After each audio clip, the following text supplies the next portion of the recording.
हे guys, welcome और welcome back to my YouTube channel. So guys, I hope आप सभी की प्रिपरेशन अच्छी चल रही होगी आपके आने वाले उत्तराखंड डीएलएड 2024 एंट्रेंस एग्जाम्स को लेकर। तो दोस्तों, इससे पहले की वीडियो में हमने देखा कि उत्तराखंड डीएलएड से संबंधित जितने भी आपके डाउट्स हैं वो सभी क्लियर हो चुके हैं। अब आपकी जो ये परीक्षा है वो 30 नवंबर 2024 को संभावित तिथि पर होने वाली है। तो इसके संबंध में हम आज की वीडियो में सॉल्व करने वाले हैं 2023 का जो कि लास्ट एग्ज़ाम हुआ था डीएलएड का उत्तराखंड में। तो इसका क्वेश्चन पेपर सॉल्व करेंगे, जिसके मैथ्स के 50 क्वेश्चंस में से हम 25 क्वेश्चन इसकी पार्ट फर्स्ट यानी कि आज की वीडियो में देख लेंगे और बाकी के 25 क्वेश्चन इसके पार्ट 2 में हम देखेंगे। ठीक है, तो इसमें सबसे पहले हमने 2023 के एग्ज़ाम में मैथ्स का पोर्शन लिया है, क्योंकि मैथ्स का जो पोर्शन होता है वो सबसे ज़्यादा गेनिंग सब्जेक्ट है, क्योंकि इसमें आपको सिर्फ बेसिक कॉन्सेप्ट समझने हैं। इसी तरह से रीजनिंग का भी यही है, बिल्कुल सेम फॉर्मूला समझ लो, बेसिक कॉन्सेप्ट समझ लो और आपके 50 में से काफ़ी यहाँ पर स्कोर गेन हो सकता है। बाकी जो जीके का पोर्शन है वो बहुत ज़्यादा वास्ट हो जाता है, इसलिए आप उसको स्किप भी कर सकते हैं और अपने कॉमन सेंस के बेस पर टीचिंग एप्टीट्यूड और जीके को कर सकते हैं। ठीक है, तो बेस आपको जो प्रिपरेशन करनी है वो बेस क्लियर करने के लिए करनी है मैथ्स और रीजनिंग के पोर्शन की। ठीक है, तो चलिए स्टार्ट कर लेते हैं वीडियो। आप वीडियो को ध्यान से देखना। 25 क्वेश्चंस हैं, इसमें हर क्वेश्चन को आपको डिटेल में यहाँ पर इसका सॉल्यूशन मिलेगा। ठीक है, जिसमें भी आपको डाउट होगा वो आप कमेंट बॉक्स में पूछ सकते हैं। सबसे पहला क्वेश्चन हमारे पास है, 3:4 के अनुपात में दो संख्याओं के घनों का योग 5824 है, संख्याओं का योग कितना है। तो दोस्तों, जब भी आपके पास ये रेशियो से संबंधित क्वेश्चन आएगा तो उसमें आपको क्या करना होता है, मान लेना होता है जो पहली संख्या है वो 3x है और जो दूसरी संख्या है वो 4x है। अब हमसे बोला है इनके घनों का, यानी कि इनके क्यूब्स का जो सम होगा, यानी कि क्यूब्स हम इस तरह से इनका होल क्यूब करेंगे। अब देखेंगे जो हमारा आंसर आएगा 3 का जो क्यूब होता है 333, तो 3 बार 3 को मल्टीप्लाई करेंगे तो हमारे पास 27 एक्स क्यूब आ जाएगा, प्लस यहाँ पर 4 का क्यूब क्या बनेगा, 4 4 जा 16 एंड 16 4 जा 64 एक्स क्यूब। तो इस तरह से हमारे पास आया। अब 27 और 64 को हम क्या कर लेंगे, प्लस कर लेंगे, जिससे हमारा 91 एक्स क्यूब आ जाएगा। ठीक है, तो अब हमको क्वेश्चन में क्या बोला है, क्वेश्चन में हमसे बोला है कि इनके क्यूब्स को अगर सम कर दें तो 5824 के इक्वल ये आ जाता है। तो क्वेश्चन के अकॉर्डिंग हमें 91 एक्स क्यूब को 5824 के इक्वल में रखना है। यहाँ से हमें एक्स की वैल्यू पता चल जाएगी। एक्स की वैल्यू हमारे पास 5824/91 आ जाएगी, एक्स क्यूब की वैल्यू। देखिए 91 और 5824 आपका 13 की टेबल से कट जाएगा, जिसमें 13 7 जो 91 हो जाएगा और ऊपर आपका 448 से 448 टाइम्स ये कट हो जाएगा। ठीक है, अब 7 की टेबल में 7 6 जा 42 होता है, 7 4 जा 28 होता है। ठीक है, तो इस तरह से 64 आपका आ गया। यहाँ पर एक्स क्यूब का क्या आ गया, 64 आ गया। तो अब 64 किसका होता है, तो ये 4 का होता है। ठीक है, ओके, तो x की वैल्यू हमारे पास आ चुकी है।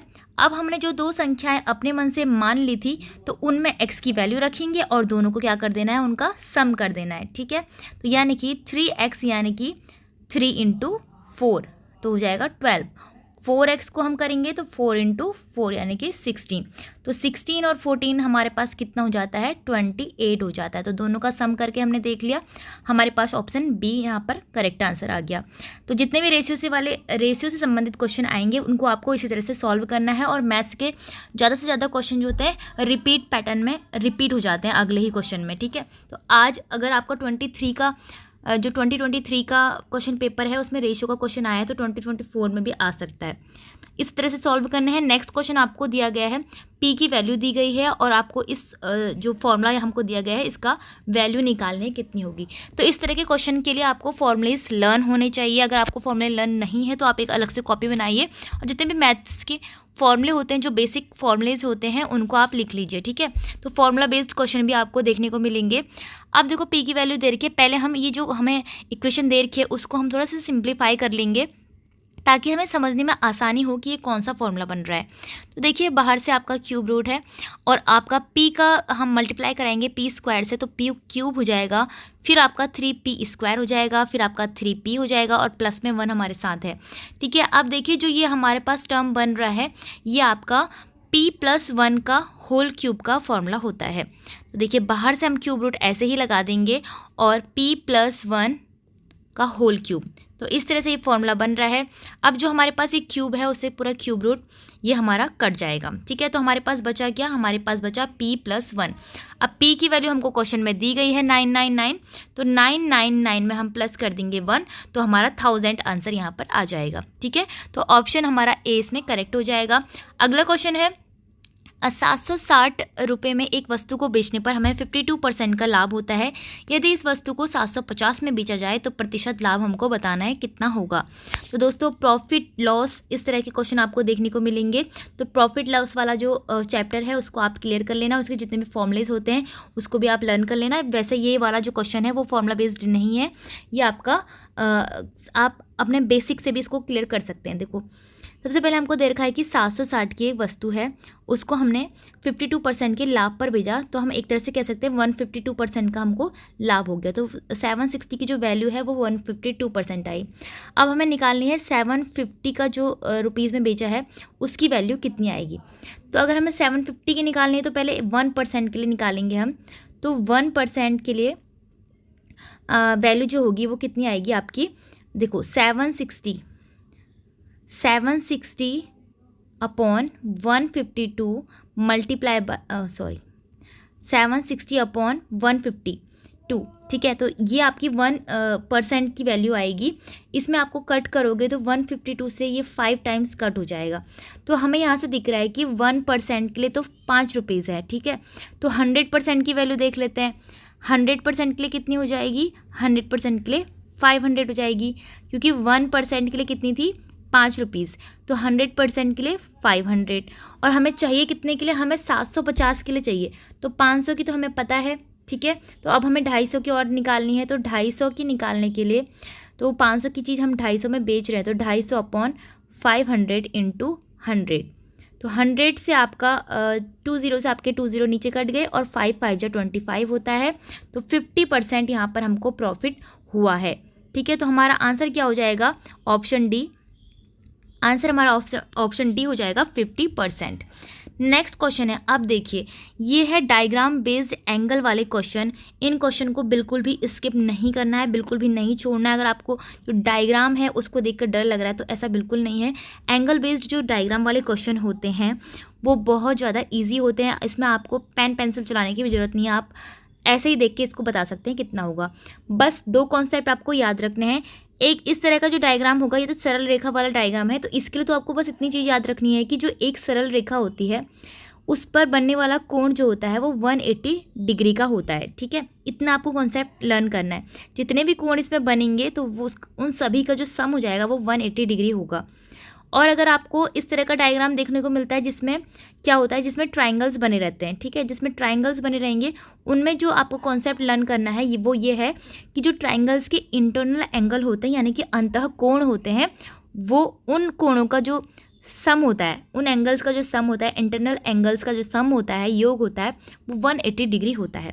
तो अभी हमारे पास किस टाइप का क्वेश्चन है, अभी हमारे पास है एक सरल रेखा वाला क्वेश्चन जिसमें हमसे एंगल BOC पूछा है। तो BOC यानी कि ये पूरा एंगल हमें बताना है ये कितने डिग्री का होगा। तो देखिए जितने एंगल दिए हैं उनसे हम सॉल्व करके देखेंगे, आपको पेंसिल चलाने की भी इसमें ज़रूरत नहीं पड़ेगी। सबसे पहले देखिए यहाँ पर 40 डिग्री दिया है, तो आपको एक रूल पता होगा कि जो शीर्षाभिमुख कोण होता है यानी कि उसके जस्ट सामने वाला जो कोण होता है वो भी बिल्कुल सेम होता है। तो यहाँ देखिए 40 डिग्री ये भी हो जाएगा। 31 हमको पहले से दिया गया है, अब हमें बताना है, अब हमें बस इतना और चाहिए। तो अगर हमें इतना और मिल जाए तो हम BOC भी निकाल लेंगे। तो देखो यहाँ पे 31 है, यहाँ पर 140 है, तो हमें यहाँ पर और कितना चाहिए होगा। तो जो CD है एक सरल रेखा है, अब इस सरल रेखा पर जो ये कोण बन रहा है ये पूरा 180 डिग्री का बनेगा। तो यहाँ पर 30, ये देखिए आपको ऐसे दिखाती हूँ मैं, तो यहाँ पर 31 है, यहाँ पर यहाँ पर 40 है। तो 31 और 40, 31 और 40 को अगर हम देखेंगे तो 71 बन रहा है यहाँ पर। तो हमें इतना और कोण पता लगाना है, तो वो कितना हो जाएगा, ये आपका 180 करने के लिए 109 डिग्री का और हमें यहाँ पर कोण चाहिए। तो देखो ये हो गया हमारे पास 109 डिग्री का कोण, ये हमारे पास आ गया 40 डिग्री का कोण। अब हमें BOC निकालना है तो हमें इन दोनों को प्लस करना पड़ेगा, ठीक है। तो 109 और 140 तो कितना हो जाएगा 149 डिग्री, जो कि हमारा ऑप्शन बी में है, ठीक है। तो आप ऐसे इसको सॉल्व करेंगे। नेक्स्ट क्वेश्चन भी आपको इसी तरह से दिया गया है, जिसमें आपको एंगल्स निकालना है। कौन सा एंगल निकालना है, एंगल AED, यानी कि ये वाला एंगल आपको निकालना है, ये कितने डिग्री का होगा। तो इसमें आपको कॉन्सेप्ट लर्न करना है कि आपका जो ट्राइंगल्स होते हैं उसके इंटरनल एंगल जो होते हैं उनका जो सम होता है वो 180 डिग्री होता है, ठीक है। तो आपको देखिए, आपको इस ट्राइंगल में 2 एंगल दिए गए हैं, तो हम यहाँ से शुरुआत करेंगे। एक हमें 30 डिग्री दिया है, एक हमें 50 डिग्री दिया है, ठीक है। एक हो गया हमारे पास 30, एक हो गया 50 डिग्री। अब जो हमारे पास जो बचा ये वाला कितना होगा, तो देखिए ये और ये मिला के तो हमारे पास 80 डिग्री हो गया। तो इसका मतलब ये कितना होगा 100 डिग्री, ठीक है, 100 डिग्री होगा। और ये वाला जो आपका यहाँ पर 100 डिग्री हुआ, तो इस तरफ वाला आपका 80 डिग्री होगा। क्यों, क्योंकि आपका ये सरल रेखा है, इस पर 180 डिग्री का बनता है, ठीक है। यहाँ पर 100 है, यहाँ पर 80 है। फिर उसके बाद देखिए, अब हमें यहाँ का मिल गया 80 डिग्री, यहाँ का मिल गया 25 डिग्री। अब हमें पता लगाना है कि ये जो एंगल आपको दिख रहा है ग्रीन कलर में, ये कितना होगा। तो देखिए 80 है, 25 है, तो अब हमें 75 की और ज़रूरत पड़ गई है, ठीक है। तो 75, ये हमें पता चल गया 75। अब देखिए जो A और C वाली लाइन है, ये जो A और C वाली लाइन है, ये भी तो एक सरल रेखा है। तो ये कोण आपका क्या बनेगा 180 डिग्री का बनेगा। तो यहाँ पर हमको मिल गया है 75, तो हमारा बचा कितना 105। तो देखिए 180 बनाने के लिए 105 बना, ठीक है। बस 2 ही कॉन्सेप्ट आपको लर्न करने हैं कि ट्राइंगल का जो इंटरनल एंगल होता है वो 180 डिग्री का होता है, और जो सिंपल लाइन होती है उसका भी 180 डिग्री होता है, ठीक है। इससे आपके क्वेश्चन सॉल्व हो जाएंगे। तो 105 आपका यहाँ पर करेक्ट आंसर हो जाएगा। नेक्स्ट क्वेश्चन हमको दिया गया है, किसी संख्या के 1/3 और 1/4 के बीच का अंतर उसके वर्गमूल के बराबर है, संख्या ज्ञात कीजिए। तो इस क्वेश्चन को आप इंग्लिश में पढ़ेंगे तो क्या लिखा है, the difference between 1/3 and 1/4 of a number is equal to square root of that number, find the number. तो देखिए इस तरह के, अब किसी भी क्वेश्चन में अगर आपसे संख्या पूछते, चाहे वो रेशियो बेस्ड क्वेश्चन हो या इस तरह के क्वेश्चन हो, तो आपको x मान लेना है कि वो संख्या क्या होगी, x होगी। तो हमें देखा है कि जो x/3 है और x/4 है, तो इन दोनों के बीच का अंतर यानी कि माइनस करके इसका क्या आता है आपका, उन जो वो संख्या है उसका वर्गमूल यानी कि √x, ठीक है। तो इस तरह से वर्गमूल आता है उसका, √x आता है। तो अब इसको हम सॉल्व करते हुए जाएंगे और हमारे पास x की वैल्यू आ जाएगी, जो भी वो नंबर होगा। तो यहाँ पर से आप क्या करेंगे, एलसीएम लेंगे। आपको एलसीएम लेना आता होगा, 3 और 4 का जो एलसीएम होगा वो 12 हो जाएगा। ऊपर 4x हो जाएगा, यहाँ पर 3x हो जाएगा, और आपके सामने यहाँ पर तो जो √x है वो चल ही रहा है, ठीक है। फिर देखिए यहाँ पर जो 4x और 3x है, 4x में से 3x माइनस करेंगे तो हमारा x/12 आ जाएगा, और √x आपके सामने है। तो इसको यहाँ पर मैं अलग से सॉल्व करके दिखाती हूँ। x/12 है उसके आगे आपका √x लिखा हुआ है, ठीक है। तो देखिए जो रूट यहाँ पर देखिए जो x होता है वो √x इंटू √x को लिखा जा सकता है, क्योंकि जब 2 रूट वाले मिलते हैं तो एक सिंपल वाला बन जाता है। तो √x और √x को हम लिख सकते हैं, ठीक है, इस तरह से। फिर नीचे 12 हमारे पास, और यहाँ पर हमारे पास √x है, ठीक है। तो जो ये √x है उससे ये √x कट जाएगा, ठीक है। तो √x इक्वल टू क्या आ जाएगा, 12 आ जाएगा, ठीक है।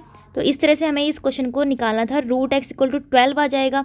अब देखिए जो ये x है वो 12, ये जो रूट है वो इस तरफ जाके 12 के स्क्वायर पे बन जाएगा, और 12 का स्क्वायर जो हमारे पास होता है वो 144 होता है, ठीक है। तो ऑप्शन डी इसमें करेक्ट हो जाएगा। नेक्स्ट क्वेश्चन हमारे पास है, हमें यहाँ पर 3 संख्या दी गई हैं, 3 संख्याओं का औसत 40 है। जो तीनों संख्याएं हैं उसका जो एवरेज आएगा वो 40 आएगा। प्रथम संख्या जो है दूसरी संख्या की 2 गुनी है, और जो दूसरी संख्या है वो तीसरी संख्या की 3 गुनी है। सबसे बड़ी तथा सबसे छोटी संख्या का हमें डिफरेंस ज्ञात करना है। तो सबसे पहले हम ऐसे क्वेश्चन में थर्ड वाली संख्या को देखेंगे कि थर्ड वाली संख्या कौन सी होगी। तो देखो हमें थर्ड वाली नहीं पता तो x मान लेंगे, जो थर्ड वाली है वो x है। अब हमसे बोला है जो थर्ड वाली संख्या है ना, तो जो दूसरी वाली संख्या है उसकी 2 गुनी है, तो हम 3 गुनी है, तो हम 3x कर देंगे। अब जो पहली संख्या है वो दूसरी संख्या की क्या है, 2 गुनी है, तो 3 का जो दुगुना होगा वो 6x हो जाएगा। तो हमारे पास ये तीनों संख्या है, हम मान लेते हैं 6x, 3x और x। अब इसका जो एवरेज दिया है, एवरेज कैसे निकालेंगे, जो टोटल होते हैं नंबर्स उसको नीचे लिखते हैं और 40 इसका एवरेज हमें क्वेश्चन में पहले से दिया गया है। यहाँ से हम x की वैल्यू निकाल लेंगे, ठीक है, x की वैल्यू निकाल लेंगे और फिर जो सबसे छोटी संख्या आ रही होगी, जो सबसे बड़ी संख्या आ रही होगी, उसको हम माइनस कर देंगे और हमारा आंसर आ जाएगा। तो 6x, 3x एंड x कितने हो गए, 10x। 10x upon 3 equal to 40, तो 10x इक्वल टू 3 4 जा 12, 120। तो 10 1 जा 10, 10 2 जा 12, तो x 10 2 जा 20, तो x इक्वल टू कितना हमारे पास आंसर आया, x इक्वल टू हमारे पास आ गया 12। तो हमारे पास देखो x की वैल्यू आ चुकी है। तो हमारे पास जो भी तीन संख्या थी तो उसमें हम रख के ये तीनों संख्या को बता सकते हैं। तो x की वैल्यू कितनी आई है 12, 3x की कितनी आई है 12 3 जा 36 और 12 6 जा 72। तो अब हमें सबसे बड़ी संख्या और सबसे छोटी संख्या का डिफरेंस करना है, यानी कि 72 में से हमें 12 को माइनस कर देना है, तो हमारे पास आ जाएगा 60। ठीक है, तो 60 हमारा आंसर दिख रहा है ऑप्शन डी में। अगला क्वेश्चन हमारे पास है 3 की पावर 40 का हमें इकाई अंक देखना है, कौन सा होगा जो हमारे सबसे पहले वंस में आएगा। ठीक है, इकाई अंक यानी कि वंस वाले डिजिट में आएगा। तो ऐसे क्वेश्चन के लिए क्या करना होता है, जो 3 की पावर वाली जो ट्रिक है वो इस प्रकार से कहती है, देखो अगर हम 3 की पावर 1 निकालेंगे तो हमारे पास 3 आएगा, 3 का स्क्वायर निकालेंगे तो हमारे पास 9 आएगा, 3 का अगर हम क्यूब करेंगे तो हमारे पास 27 आएगा, और 3 की 4 टाइम्स मल्टीप्लाई करेंगे 3 में ही तो 81 आएगा। फिर उसके बाद जो 3 की पावर 5 का करेंगे हम तो 243 आएगा। और देखिए अब यहाँ पर जो इकाई के अंक हैं, इसमें इकाई का अंक 3 है, इसमें 9 है, इसमें 7 है, इसमें 1 है। और फिर जैसे ही हम 3 की पावर 5 पर गए तो हमारे पास 3 फिर से इसमें रिपीट हो गया। तो इसका मतलब है कि जो 3 की पावर्स हैं उसका इकाई का अंक फिर से रिपीट होता है, कब, जब 4 नंबर्स के बाद हम फिर से शुरू करेंगे।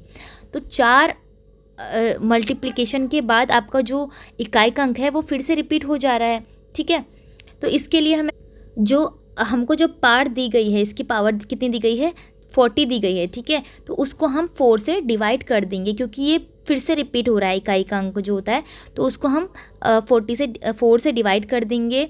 ठीक है, तो 4 से डिवाइड करने पे हमारे पास क्या आ जाएगा 10। इसका मतलब कि ये पूरा पूरा कट रहा है, तो रिमाइंडर क्या बचा हमारे पास, रिमाइंडर इसमें 0 बच रहा है।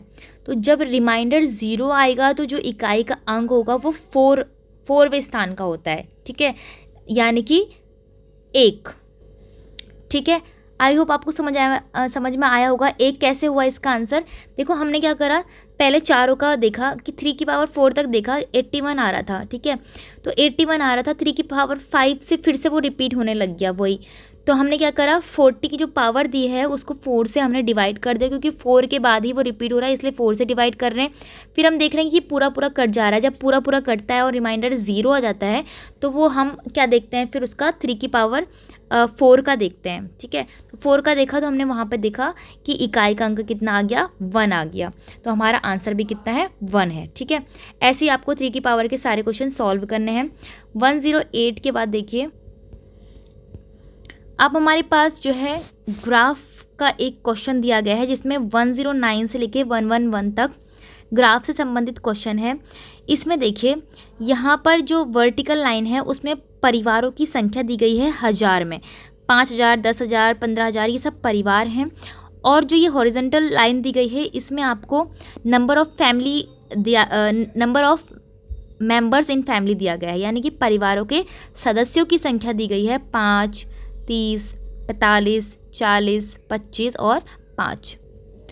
तो चलिए इसको स्टार्ट करते हैं। जो पहला हमें इसके बेस पर क्वेश्चन दिया गया है वो है परिवार में सदस्यों की औसत संख्या कितनी है। ठीक है, तो औसत संख्या निकालेंगे सबसे पहले हम। तो हम देखेंगे जो एक मेंबर वाले जो फैमिली है, एक मेंबर वाले कितनी फैमिली है 5000। ठीक है, एक मेंबर वाली कितनी फैमिली है, सॉरी हाँ, एक मेंबर वाली कितनी फैमिली है 5000। फिर उसके बाद जो 2 मेंबर वाली फैमिली है वो कितनी है 60। तो मतलब कि 30 तो हमारे परिवार के सदस्यों की संख्या है, लेकिन वो 2 फैमिली आ रही है तो इसलिए उसका जो मल्टीप्लाई करके कितना बन जा रहा है 5, दूसरे के लिए आएगा हमारा 60, तीसरे के लिए क्या आएगा हमारा 45 मल्टीप्लाई बाय 3, तो कितना हो जाएगा 135। ये सभी संख्या हज़ारों में चल रही है, ठीक है, 1000 में चल रही है, फिर 160, देन 125 एंड लास्ट 30, ठीक है, 5 6 जा 30। ये हमारे हो गए। अब इनका हमें औसत निकालना है, तो कितने हो गए 1 2 3 4 5 6, तो 6 से हम इसको डिवाइड कर देंगे, ठीक है। पहले इन सबको प्लस करेंगे, अब इन सबको प्लस करके मैं बता देती हूँ कितना आएगा 515 आएगा, मतलब कि 515, ठीक है। ओ सॉरी, यहाँ पर एक चीज़ ध्यान रखना, यहाँ पर जो नीचे डिवाइड में आएगा ना वो 6 नहीं आएगा, यहाँ पे 150 आएगा। क्यों? क्योंकि यहाँ पे जो 5 30 45 40 हैं 25, इन सबको प्लस करके तो हमें परिवारों के सदस्यों की संख्या दिखेगी, तो हमें औसत निकालना है। तो लास्ट में टोटल परिवारों के सदस्यों की जो सदस्य हैं, टोटल सदस्य हैं, उनका नंबर लिखेंगे हम नीचे। तो 150 से हम किसको 515 को हम 150 से डिवाइड कर देंगे, तो कितने टाइम से ये कट जाएगा, ये कटेगा आपका 3.4 के लगभग कटेगा, तो हमारा ऑप्शन सी इसमें करेक्ट हो जाएगा, ठीक है। अब इसी के बेस पर नेक्स्ट क्वेश्चन जो पूछा गया है वो है औसत से कम सदस्यों वाले परिवारों का अंश क्या है। तो हमारे पास औसत कितना आया है 3.4। अब हमें औसत से कम सदस्य वाले कहाँ दिख रहे हैं आपको, औसत से कम सदस्य वाले, तो एक तो 3 वाला है, एक ये 2 वाला, एक 1 वाला, तो इनके जो परिवार के सदस्य हैं इनका औसत निकालना है। तो देखो 3 वाले में 45 हैं, 2 वाले में 30 हैं और 1 वाले में 5 हैं, और नीचे हमारे पास टोटल मेंबर्स कितने हैं 150 मेंबर्स हैं। तो 45 30 और 5 को प्लस करने पर कितना हमारा आता है यहाँ पर 80/150, तो 0 से 0 कैंसिल हो जाएगा, 8/15 हमारा सही उत्तर होगा, तो हमारा ऑप्शन बी आ जाएगा। नेक्स्ट इसी के बेस पे क्वेश्चन है 4 से ज़्यादा सदस्यों वाले परिवारों का प्रतिशत क्या है। अब देखना है हमको कि कहाँ पर 4 से ज़्यादा सदस्य वाले परिवार हैं। तो देखिए 5 और 6 इन दोनों में 4 से ज़्यादा सदस्य वाले परिवार हैं, तो इनका औसत देखिए 25 + 5 अपॉन कितना, टोटल कितने हमारे पास 150, ठीक है। तो 25 + 5 150। अब हमें इसका परसेंटेज निकालना है, तो मल्टीप्लाई बाय 100 भी करेंगे। तो देखिए मल्टीप्लाई बाय 100 किया तो हमारे पास ऊपर 30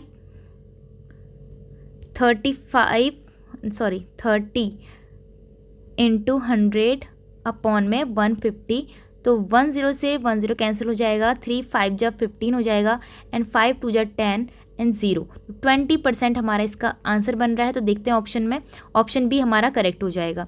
नेक्स्ट क्वेश्चन हमारे पास है बुखार की एक दवाई 75% व्यक्तियों को लाभ पहुंचाती है। यदि 3 व्यक्ति जिनको बुखार है इसका सेवन करते हैं तो उस दवाई से 3 व्यक्तियों को लाभ पहुंचने की प्रोबेबिलिटी यानी कि प्रायिकता कितनी होगी। तो दोस्तों एक व्यक्ति को अगर हम देखें कि एक व्यक्ति को लाभ पहुंचने की इसमें प्रायिकता कितनी है 3/4 है, क्योंकि आपका जो 75% लोग हैं उसमें से अगर हम 100% से देखेंगे तो 3/4 ही तो आएगा, ठीक है। तो 1%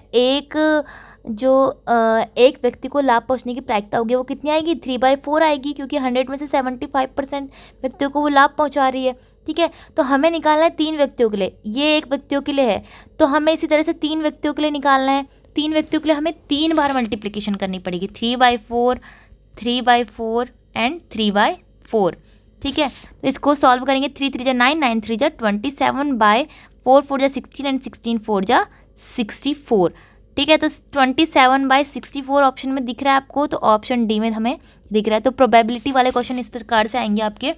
नेक्स्ट आपको फिर से एक डायग्राम बेस्ड एंगल वाला क्वेश्चन है, बहुत ही ईजी होगा ये क्वेश्चन भी, क्योंकि एंगल बेस्ड क्वेश्चन सारे ईजी होते हैं। फिर देखिए आपको कौन सी आकृति इसमें दिखाई दे रही है, इसमें कौन सी आकृति दिख रही है आपको, ट्रायंगल वाली दिख रही है। तो वही कॉन्सेप्ट आपको लर्न करना है कि अंदर जितने भी एंगल्स होंगे ट्रायंगल के 3 एंगल का जो सम होगा वो 180 डिग्री होगा, साथ में जो सिंपल लाइन है उसका भी 180 डिग्री ही होता है। तो हमें निकालना कौन सा एंगल है, एक्स का मान निकालना है। एक्स हमारे पास यहाँ पर दिया गया है, तो इसके देखिए कैसे करेंगे हम इसको। तो देखिए यहाँ पर हमको ये जो ट्रायंगल दिख रहा है इस तरह से, इसमें आपको 2 कोण दिए गए हैं, इस तरफ आपको 35 दिया है, इस तरफ 30 दिया है। तो अब आपको बताना है इस तरफ वाले में क्या आएगा, तो 30 + 35 यानी कि 65 डिग्री, ठीक है। तो 180 करने के लिए हमको यहाँ पर 115 डिग्री का कोण लिखना होगा। पर हमें चाहिए ये x की वैल्यू, तो ये आपको जो सिंपल लाइन दिख रही है उसमें आपको 180 बनाने के लिए 115 में कितना और प्लस करना पड़ेगा, 65 डिग्री और प्लस करना पड़ेगा, तब जाके आपका 180 डिग्री की ये सरल रेखा बनेगी। तो आपको समझ में आ रहा होगा कि जो ये x है वो आपका 65 डिग्री का बनेगा। ठीक है, तो आपको सॉल्व करने की भी ज़रूरत नहीं पड़ी, ऑप्शन बी आपका इसमें करेक्ट हो जाएगा। नेक्स्ट देखते हैं अब अगला क्वेश्चन। अब हमको इस क्वेश्चन में पूछा है कि रस्सी ए की लंबाई रस्सी बी की लंबाई से अनुपात 3:4 है। रस्सी सी की लंबाई का रस्सी बी की लंबाई से अनुपात 7:6 है। यदि सबसे लंबी रस्सी की लंबाई जो है 84 सेंटीमीटर है तो तीनों रस्सियों की हमें कुल लंबाई बतानी है कितनी होगी। तो देखिए यहाँ पर हमको ए और बी का जो अनुपात दिया गया है वो दिया है 3:4। ठीक है, और बी और सी का बी एंड जो सी का अनुपात है वो हमको ये सी और बी का अनुपात दे रखा है, लेकिन हम इसको उल्टा कर देंगे। ठीक है, 6:7 दिया है। अब एक बार हम उल्टा एन बनाकर देखते हैं। उल्टा एन बना के हमारी क्या जाती है, सी की जो वैल्यू होती है वो आ जाती है। ठीक है, तो देखिए 3 6 जा 18 जो कि ए की वैल्यू आ गई, फिर 6 4 जा 24 बी की वैल्यू आ गई, और 4 7 जा 28 सी की वैल्यू आ गई। तो ये ए अनुपात बी अनुपात सी की वैल्यू आ गई 18 24 एंड 48। तो देखिए इसको सरल करेंगे तो हम कैसे करेंगे, किसकी टेबल से कट रहा है ये आपका कट रहा है 2 की टेबल से। 2 9 जा 2 12 जा एंड 2 14 जा, तो 9 12 14 हमारे पास आ गया। अब देखिए 9x 12x एंड 14x। तो यहाँ पर हमको क्या बोला है, हमें क्वेश्चन में इसमें बोला है कि जो सबसे लंबी रस्सी होगी, तो देखिए सबसे लंबी रस्सी इसमें कौन सी है, 14x वाली। तो उसमें बोला है जो सबसे लंबी रस्सी है उसकी वैल्यू 84 है।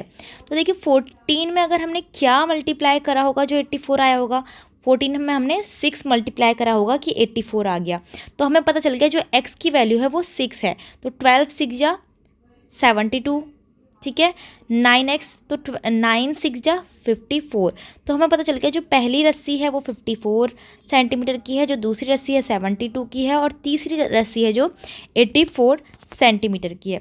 अब हमें तीनों रस्सियों की टोटल लंबाई निकालनी है। तो टोटल लंबाई निकालने के लिए इन तीनों को प्लस कर देंगे और आंसर हमारे पास आ जाएगा 210 सेंटीमीटर। तो ये हमारा ऑप्शन ए इसमें करेक्ट हो जाएगा। नेक्स्ट क्वेश्चन देखते हैं, क्वेश्चन नंबर 115। इसमें हमें बोला है कि जो निम्न में से किस आकृति में 6 फलक 12 किनारे तथा 8 शीर्ष होते हैं। तो आप इन आकृतियों में से चारों आकृति को बना के देखेंगे। सबसे पहली आकृति हमें घन दी गई है, तो घन बनाकर देखते हैं। घन कुछ इस तरह से बनता है। तो अब हमें इसमें काउंट कर लेना है। थोड़ा अच्छा नहीं बनाइए, कैसे बनाएंगे इसको, इस तरह से, ताकि हमें स्पष्ट समझ में आए। तो देखिए सबसे पहला इसमें दिया गया है 6 फलक। फलक का मतलब होता है फेस। फेस यानी कि उसके चेहरे, एक चेहरा, दूसरा चेहरा, ऊपर का चेहरा, नीचे का चेहरा। ठीक है, सामने उधर उस साइड वाला चेहरा, ठीक है, पीछे वाला चेहरा। तो इस तरह से हमारे कितने चेहरे हो रहे हैं, ऊपर नीचे इधर उधर 4, फिर 5 और 6 चेहरे इसमें बन रहे हैं। ठीक है, 6 चेहरे बने ना, 1 2 3 4 5 6, 6 फलक बन गए। अब हमसे बोला है 12 शीर्ष। ठीक है, चेहरों को हम हटा देते हैं। अब हमें 12 शीर्ष देखने हैं। शीर्ष का मतलब होती है लाइनें। ठीक है, लाइनें देखेंगे तो 1 2 3 4 5 6 7 8 9 10 11 और ये वाली 12। तो 12 हमारे पास लाइनें आ गई। ठीक है, तो अब लाइन्स को भी हम हटा लेंगे। और फिर हमें लास्ट में बोला है 8 शीर्ष। शीर्ष मतलब होता है कोने, कॉर्नर्स। ठीक है, तो कॉर्नर्स 1 2 3 4 5 6 7 8। तो 8 हमारे पास कॉर्नर आ गए। तो हमारा आंसर क्या हो जाएगा, ऑप्शन ए। ठीक है, नेक्स्ट क्वेश्चन हमारे पास दिया गया है, किन्हीं 3 क्रमागत विषम संख्याओं का योगफल 27 है तो प्रथम 2 संख्याओं के वर्गों का योग कितना होगा। तो किन्हीं 3 विषम संख्याओं का योगफल बोला है, कितना है, 27। तो यहाँ से हम बीज की संख्या निकाल सकते हैं, क्योंकि हमें बोला 27 है, 3 क्रमागत संख्याओं का है ना। तो अगर हम इसका औसत निकालेंगे तो हमारे पास क्या आ जाएगी, बीज की संख्या आ जाएगी। तो 3 9 जा 27 होता है, तो हमारे पास क्या आ गई है, ये बीज की संख्या आ गई। अब इससे पहले वाली कौन सी रही होगी विषम संख्या 7, और इसके बाद वाली कौन सी रही होगी 11। ठीक है, तो ये पहली संख्या हो गई, ये तीसरी संख्या हो गई, और ये दूसरी संख्या हो गई। तो हमें निकालना क्या है, प्रथम दो संख्याओं के वर्गों का योग। तो पहली दो संख्याएं कौन कौन सी है, 7 और 9, इनका वर्ग करना है। 7 का वर्ग 49 हो जाएगा, 9 का वर्ग हो जाएगा 81। ठीक है, तो इन दोनों को प्लस करना है और आंसर आ जाएगा। 9 और 1 10 होता है, 8 4 12 और 1 13 हो जाएगा। तो 130 हमारे पास आंसर आएगा ऑप्शन डी में। नेक्स्ट क्वेश्चन हमको दिया है, किसी संख्या में 112 से भाग देने पर शेष जो यानी कि रिमाइंडर क्या रह जाता है, 60 रह जाता है। रिमाइंडर जो होता है वो 60 रह जाता है। यदि उस संख्या में 16 से भाग दिया जाए तो रिमाइंडर अब क्या बचेगा। ठीक है, तो देखिए सिंपल सा है, इसमें कुछ नहीं। जो 60 हमको दिया है, शेष हमारा 60 बचेगा बोल रहे हैं। तो 60 को हम 16 से भाग दे के देखेंगे। 16 3 जो आपका 48 हो जाएगा। रिमाइंडर कितना बच रहा है, 10 2 12 आपका रिमाइंडर बच रहा है। आंसर आपका हो जाएगा ऑप्शन सी। ठीक है, नेक्स्ट क्वेश्चन हमको दिया है 168 और 315 के उभयनिष्ठ अभाज्य गुणनखंडों का योग है। इसके लिए आपको एलसीएम करना पड़ेगा 168 का। 160 का करेंगे तो क्या करेंगे, 2 8 जा 16 करेंगे, 2 4 जा, फिर 2 4 जा 2 2 जा, फिर 2 1 जा, सॉरी 2 2 जा 2 1 जा, फिर अब ये 3 की टेबल से होगा 3 7 जा, और फिर ये 7 की टेबल से होगा 7 1 जा। ठीक है, तो इस तरह से इसके कर लिए। अब हमें सेम अगले करने हैं 315 के। 315 का भी हम सेम ऐसे ही करेंगे। 315 सबसे पहले हम किसका करेंगे, ये जाएगा आपके 3 की टेबल से होगा। 3 1 जा, 3 5 जा, फिर 3 5 जा, फिर 5 1 जा, इस तरह से होगा। ओ सॉरी, यहाँ पर हमने एक मिस्टेक कर दी है। क्या करिए, 105 होगा यहाँ पर, इस तरह से 3, क्योंकि हम 15 एक साथ ले रहे हैं तो हमारा 05। तो अब किससे होगा ये, 3 की टेबल से 3 3 जा 9 और 3 5 जा, फिर उसके बाद ये 5 की टेबल से होगा 5 7 जा, और यहाँ पर होगा 7 की टेबल से 7 1 जा। अब देखो हमसे क्या पूछा है, हमें उभयनिष्ठ यानी कि कॉमन जो फैक्टर आ रहे हैं, तो इन दोनों में कॉमन क्या है, इस वाले एलसीएम से तो हमारा कॉमन आ रहा है 3, और यहाँ से 3, और यहाँ से 7, और यहाँ पर से भी 7। तो 3 और 7 जो है हमारे उभयनिष्ठ आ रहे हैं। अब इनका हमें योग बताना है कितना होगा। तो सिंपल हम 7 और 3 को प्लस कर देंगे तो हमारे पास आ जाएगा 10। ऑप्शन ए हमारा करेक्ट हो जाएगा। अगला क्वेश्चन है, एक नैपकिन के दो कोनों को चित्रानुसार फोल्ड किया है। नैपकिन को खोलने पर उसका हमें बताना है क्षेत्रफल कितना होगा। तो पहले हमें ना नैपकिन का आकार पता लगाना होगा। आकार हमको उसकी लंबाई चौड़ाई से पता चल जाएगा। देखो इतनी जो स्पेस घेरा है, मतलब यहाँ से लेकर यहाँ तक आपका 9 सेंटीमीटर है, और फिर उसके बाद 2 है इतना, फिर उसके बाद 4 है। ठीक है, इसको अलग कलर से दिखाती हूँ। ये 4 है, 2 है और ये 4 है। तो ये 9 + 2 कितना हो जाएगा, 11 12 13 14 15, यानी कि आपका जो ये है लेंथ आपकी आई है वो कितनी आ गई है, 15 है ना, 15 सेंटीमीटर आ गई है। अब हमें आपकी ब्रेथ देखनी है कितनी होगी। तो यहाँ पर ये देखिए इतना, अगर हम देखें कि जो ये 9 यहाँ पर फोल्ड हुआ है, ये जो 9 फोल्ड हुआ है, अगर हम इसको सीधे नैपकिन को खोलेंगे तो ये इस तरह से आएगा और ये 9 बन जाएगा।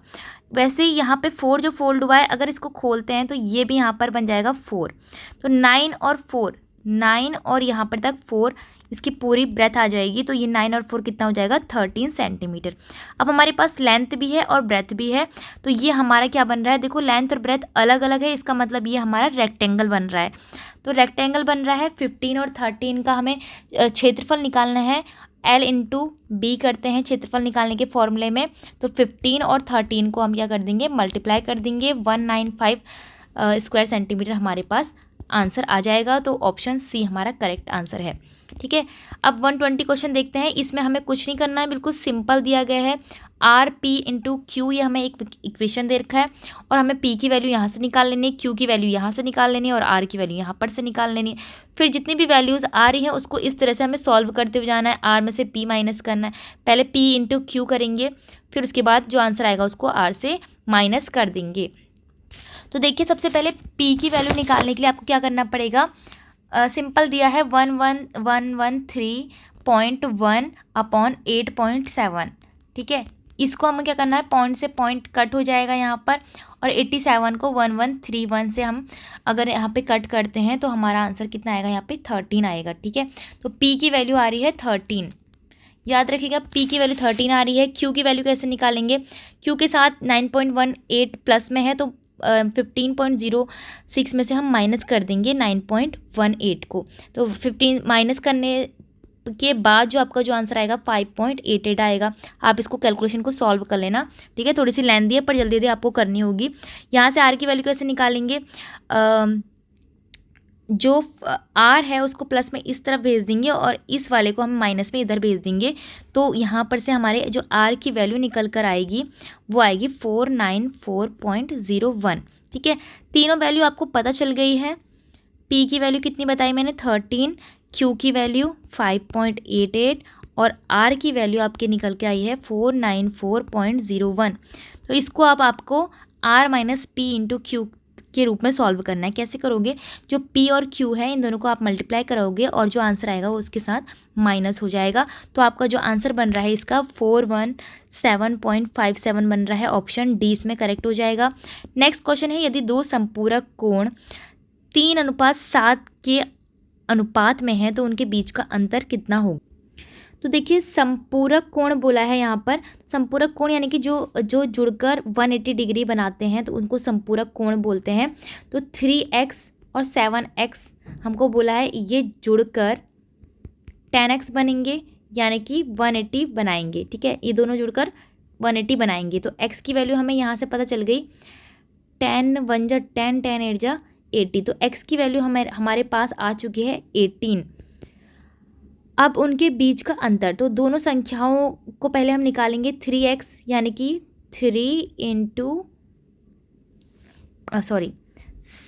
3x प्लस 7x हमारे पास जो अंतर बोला है तो हम इनको माइनस करेंगे। 7x में से हम 3x माइनस करेंगे तो 4x आ जाएगा। 4x आ गया हमारे पास, तो 4 इंटू एक्स की वैल्यू हमने कितनी निकाली थी, 18। एक्स की वैल्यू हमारी कितनी निकली थी, 18। तो 18 4 जा कितना होता है, 72। आंसर हमारे पास है ऑप्शन बी। अगला क्वेश्चन देखते हैं। अब देखिए इस क्वेश्चन में बोला है एक खंबे का 1/4 भाग लाल रंग से, 1/4 होता है आपका 100 का 25%, तो ये रेड कलर से, तो रेड कलर से फिल है। 2/5 2/5 भाग 2/5 कितना होगा आपका 40%, ये आपका ब्लू कलर से फिल है। और शेष 21 मीटर हरे रंग से रंगा गया है। जो बाकी जो बचा हुआ है वो 21 मीटर है, तो बाकी वो हरे रंग से भरा हुआ है। खंबे की कुल ऊंचाई बतानी है कितनी होगी। तो देखिए 25 प्लस 40% कितना हो जाएगा टोटल, 65%। तो 65% तो ब्लू एंड रेड से भरा हुआ है। अब जो हमारे पास शेष 35% है, 65 के बाद जो 35% है वो कितना है आपका 21 मीटर है। ठीक है, तो 21 मीटर है, तो इसको अगर हम कट करेंगे 5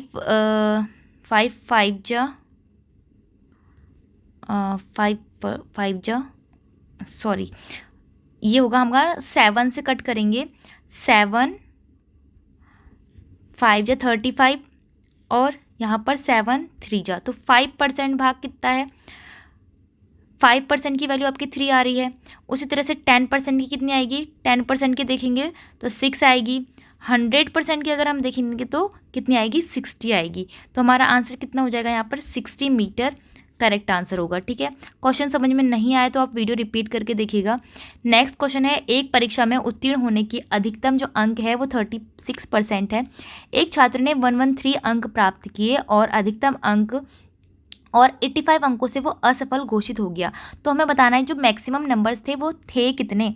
तो देखो उस जो छात्र है उसने 113 नंबर्स प्राप्त किए, लेकिन 85 नंबर्स की कमी से वो असफल घोषित हो गया। तो यानी कि अगर हम 113 में 85 और दे देंगे तो हमें पता चल जाएगा कि जो अधिकतम पास करने के लिए अंक हैं वो अधिकतम अंक है वो कितने हमको चाहिए थे। ठीक है, देखिए 5 और 3 हमारे पास हो जाएगा 8, 8 और 1 9 और 1।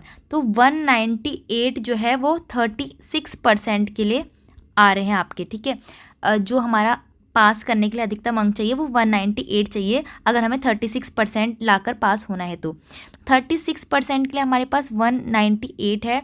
तो अगर हम इसको कट करेंगे तो किसकी टेबल से करेंगे हम इसको, 12 9 की टेबल से कट हो जाएगा। 9 4 जा 36, 9 2 जा 18 और 9 2 जा 18। अब 2 की टेबल से 2 2 जा 4, 2 1 जा 2, 2 1 जा 2। तो 2% के लिए हमें 11 चाहिए। 2% पर कितने नंबर आते हैं, 11 नंबर आते हैं। अगर 1% का निकालेंगे तो कितना आएगा, 11 डिवाइडेड बाई 2 तो 5.5 आएगा। ठीक है, अगर 100% के लिए चाहिए तो 550 मार्क्स हमको चाहिए होंगे। तो 550 मार्क्स 100% के लिए, यानी कि अधिकतम नंबर कितने हैं, 550 हैं। ठीक है, अब नेक्स्ट देखते हैं हम अपना नेक्स्ट क्वेश्चन है हमारे पास, यदि x/y इक्वल टू 9/8 है तो जो ये हमें वैल्यू दी है इसका पूरा सा मान निकालना है इसको सॉल्व करके। तो हमें दोनों की वैल्यू दे ही रखी है तो हम सिंपल से सॉल्व कर देंगे। कैसे करेंगे, 6/7 हमारे पास ऐसे ही रहेगा, y की जगह पर हम लिखेंगे 8 और x की जगह पर हम लिखेंगे 9 और नीचे y की जगह पर 8 + 9। तो इसको सॉल्व करते हुए जाएंगे, आपको सॉल्व करना आता ही होगा इसको। तो 8 में से 9 माइनस होगा तो हमारे पास 1 बचेगा, वो भी यहाँ पर माइनस का आएगा। ठीक है, माइनस का 1 आएगा और अपॉन में 1 आ जाए। 8 और 9 कितना होता है, 17 आ जाएगा। तो अब इसका हम एलसीएम ले लेंगे। एलसीएम लेंगे तो क्या आएगा, नीचे 119 आएगा और ऊपर 16 7 जा 102 होता है, माइनस 7 1 जा 7 हो जाएगा। तो 102 में से 7 माइनस करेंगे तो कितना आएगा, 95 और नीचे 119। तो ये हमारा आंसर हो जाएगा 95/119। तो ये हमको दिख रहा है हमारे ऑप्शन बी में। ठीक है, लास्ट क्वेश्चन है इस वीडियो का, लेकिन जो 25 और क्वेश्चन बचे हैं वो हम पार्ट 2 में देखेंगे। ठीक है, क्योंकि हम डिटेल सॉल्व कर रहे हैं तो ये लेंथी हो जा रही है वीडियो इतना समझाने पर। नेक्स्ट हमारे पास है AB = BC = CD है। यह हमें आकृति दी गई है जिसमें AB, BC और CD बिल्कुल बराबर हैं। तो हमें परिमाप निकालना है, पैरामीटर निकालना है। ठीक है, इस पूरे आकृति का। तो यहाँ पर 42 टोटल दिया गया है, तो हम इसको 3 भागों में डिवाइड कर लेंगे। 3 भागों में डिवाइड करेंगे तो हमारे पास कितना आ जाएगा, 14। यानी कि अभी 14, ये भी 14 है, BC भी 14 है और CD भी 14 है। तो यहाँ से हम त्रिज्या देखेंगे, जो बड़ा वाला जो हमारे पास आकृति है, गोला है, उसकी जो त्रिज्या निकलेगी वो कितनी निकलेगी, यहाँ पर बड़े वाले की जो त्रिज्या है 14 + 7 निकलेगी। ठीक है, 14 + 7 = 21 इसकी त्रिज्या आ जाएगी। ओके, जो छोटा वाला गोला है उसकी हम 14 का भी हाफ कर देंगे तो 7, छोटे वाले की जो त्रिज्या है वो 7 आ जाएगी। तो इसके लिए हम क्या करेंगे, जो बड़ा वाला गोला है और जो छोटा वाला गोला है उन दोनों ही अर्धगोलों का हम क्या करना है, परिमाप निकालना है। तो अर्धगोल का जो परिमाप है वो πr से निकलेगा। तो बड़े वाले का निकालेंगे तो 22/7 और r हमारे पास बड़े वाले के लिए 21 है। तो 7 3 जा 21 और 3 यहाँ पर 66 हो जाएगा। ठीक है, बड़े वाले की 66 आ गई। छोटे वाले के लिए निकालेंगे तो छोटे वाले के लिए हमारे पास 22/7 इंटू कितनी आई थी, 7। तो 7 से 7 कट हो जाएगा, ये 22 आ जाएगी। तो बड़ा और छोटा कितने हो गए, 22 और 66 एक साथ हो गए। अब देखिए हमारे पास 22 और 66 ये दोनों ही परिमाप निकल कर आ चुके हैं, बट जो परिमाप होता है वो केवल इस एरिया का होता है, लेकिन यहाँ पर ये एरिया भी आपके पास है। ठीक है, तो ये भी हम प्लस करेंगे, 14 ये भी प्लस करेंगे हम, तब जाके हमारा इसका आंसर निकलेगा। तो 22 + 66 + 14 + 14, तो इस तरह से 116 हमारा आंसर आएगा, जो कि है ऑप्शन डी में। ठीक है, नेक्स्ट क्वेश्चन देखते हैं। अच्छा, ये लास्ट क्वेश्चन था हमारे इस वीडियो का। अब जितने भी बाकी बचे हुए 25 और क्वेश्चन हैं वो हम करेंगे इस वीडियो के पार्ट 2 में। आई होप आपके लिए वीडियो इन्फॉर्मेटिव रही होगी, हेल्पफुल रही होगी। अगर वीडियो आपको पसंद आई तो वीडियो को लाइक, शेयर एंड सब्सक्राइब जरूर करना। और इस वीडियो की जो PDF है वो आपको टेलीग्राम ग्रुप में मिल जाएगी, जिसका लिंक कमेंट बॉक्स में दिया गया है।